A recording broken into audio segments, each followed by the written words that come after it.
Hi guys, is the movie review of demon slayer infinity castle. ఈ movie గురించి చెప్పాలంటే అదిరిపోయింది భయ్య, మాటలు రావట్లేదు. ఈ రివ్యూ ఇస్తుంటే కూడా గూస్ బంప్స్ అయితే వస్తున్నాయి. ఆ రేంజ్ లో ఉంది మూవీ. మెయిన్లీ ఇంత పీక్ థియేటర్ ఎక్స్పీరియన్స్ రీసెంట్ గా ఏ మూవీలో నేను ఇక్కడ పొందలేదు. ఇంత పీక్ లో ఉంది. మెయిన్లీ ఇలాంటి ఎక్స్పీరియన్స్ నాకు Spider Man No Way Home చూసినప్పుడు, the Avengers Endgame and Avatar చూసినప్పుడు అయితే మాత్రమే వచ్చాయి. ఈ మూవీస్ తర్వాత ఇప్పుడే ఇలాంటి పీక్ ఎక్స్పీరియన్స్ అయితే అయ్యాను. సో ఇంకా స్టోరీ విషయంలోకి వస్తే, లాస్ట్ సీజన్ లో ముజాన్ని చంపడానికి మన హసిరాస్ అందరూ బయలుదేరతారు.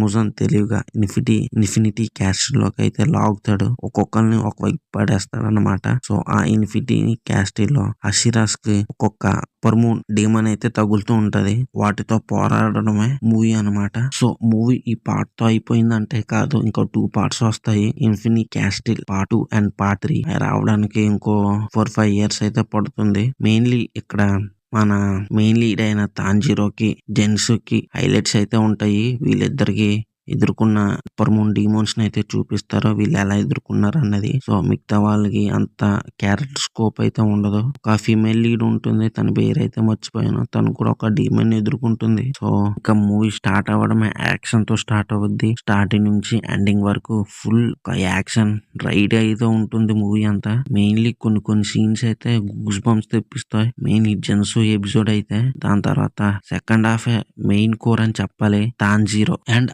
అకాజా వీళ్ళ మధ్య జరిగే బ్యాటిల్ అయితే అదిరిపోతుంది. అండ్ వీటితో పాటు గాయ్ టొమికో యాడ్ అవుతాడు. సో వీళ్ళిద్దరూ కలిపి అకాజాని ఎలా ఓడించారు అన్నది సెకండ్ హాఫ్. సో మూవీ అంతా యాక్షన్ రైడ్ అని చెప్పాను కదా, కొన్ని సీన్స్ అయితే గూస్ బంప్స్ వచ్చేలా ఉంటాయి. అండ్ మూవీలో ఫాల్స్ అయితే ఉన్నాయి. First season 1, season 2, season 3 and season 4 చూసిన వాళ్ళకి ఇది చాలా బాగా అర్థమవుతుంది. కొత్తగా చూసిన వాళ్ళకైతే అర్థమవుతుంది తెలుగులో. And Japanese and Hindi languages లో అయితే అసలు అర్థం కాదు. అండ్ మెయిన్లీ వీళ్ళు సేమ్ సీజన్స్ లో ఉన్నట్టుగానే ఎడిట్ చేశారు మూవీ అంతా.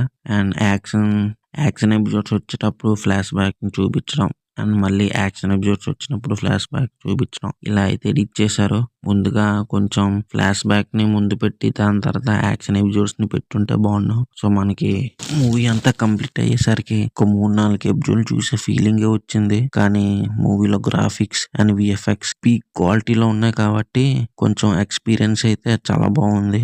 అండ్ మెయిన్లీ థియేటర్స్ లో చాలా ఎక్కువ మంది ఉండడం వల్ల క్రౌడ్ అంతా చాలా గోల్ చేశారు. కొన్ని ఎమోషన్ సీన్స్ కి అయితే అంత కనెక్ట్ అవ్వలేకపోయాను. కానీ అకాజా బ్యాక్ స్టోరీ అయితే చాలా బాగుంది. One of the main pillar అన్నమాట.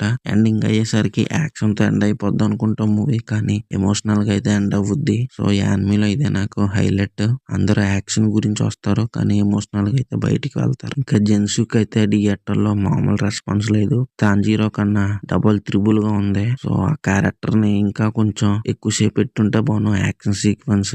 సో ఈ మూవీ తెలుగులో రిలీజ్ అయింది కాబట్టి మీ ఫ్యామిలీ అండ్ ఫ్రెండ్స్ తో అయితే వెళ్ళండి. మూవీ అయితే చాలా బాగుంది. వీడియో నచ్చితే లైక్ చేయండి, షేర్ చేయండి. మన ఛానల్ ని సబ్స్క్రైబ్ చేయడం మాత్రం మర్చిపోకండి.